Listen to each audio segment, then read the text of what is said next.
Здравствуйте, меня зовут Наталья, я живу в Симферополе. И могу сказать вам, что на момент 2014 года мы, обычные, простые люди, вот я обычный человек, я уже знала, что после того, как закончится Олимпиада, к нам придут, в кавычках, гости. Могу сказать еще и больше, что вот вы там говорите, что 26 числа февраля, там в 4 часа, как бы никто не знал, что будет то, что случилось. Нет, это неправда.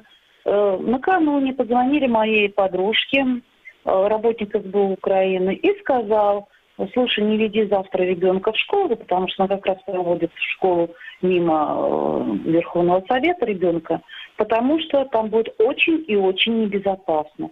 То есть я не понимаю, как это Украина не знала и не была готова, если я, простой пенсионер, об этом обо всем знала и видела. То есть мне непонятно.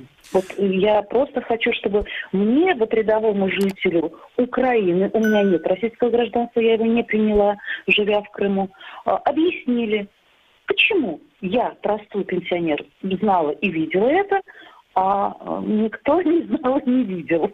И для всех это было неожиданностью. Спасибо вам за ваш звонок.